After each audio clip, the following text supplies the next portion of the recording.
Cancer, this is your February 2013 forecast. You're going to start off the month with a lot of influence in your 8th house. This is a house of shared resources.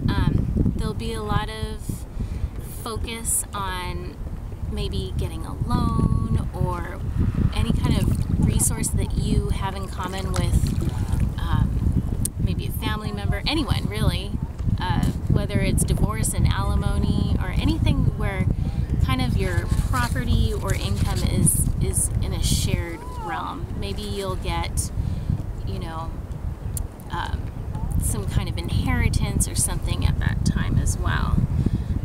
But it is kind of a dark influence. There is some kind of manipulative. The 8th house is a little manipulation and kind of a little bit of a dark side to it. But then around the 19th, the focus will switch to the 9th house, which has to do more with foreign cultures.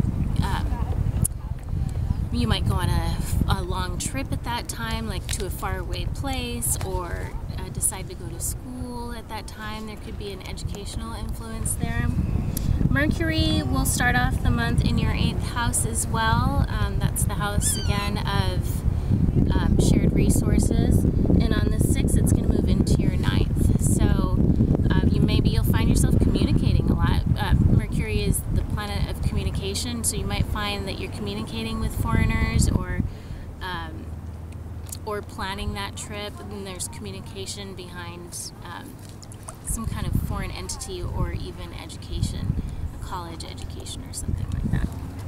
On the 23rd, Mercury is going to go retrograde, so that won't be the time that you'll want to start taking that trip or to initiate really anything new. Communication seems to go a bit haywire at that time, and you might not have like the full picture, or you might have some misinformation if you start anything or sign off on anything. So don't sign any contracts or move into any new places, or it's just not a good time to sign anything new, as you might not have the full picture, and you might find that you're stuck in a situation that you didn't think would be that way.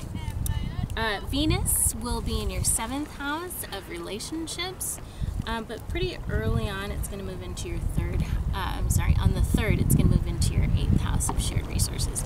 So it looks like, Venus tends to smooth things out, so it might be actually kind of a pleasant experience with your shared resources and not really seeing the darker side of that house. So maybe you will get an inheritance or have benefit in some way from a shared resource. There's going to be a new moon on the 10th of February in your 8th house. So new moons tend to mark the start of something. So maybe that's when you'll find out about, maybe someone in your family will help you with something and help you get a loan, or maybe you'll hear about you getting a loan at that time. New moons tend to be a little bit positive, as well as really initiating the beginning of something. So maybe this will be a good influence where someone can help you out, and with a shared resource, it's going to benefit you. Okay, that's your February forecast. Thanks.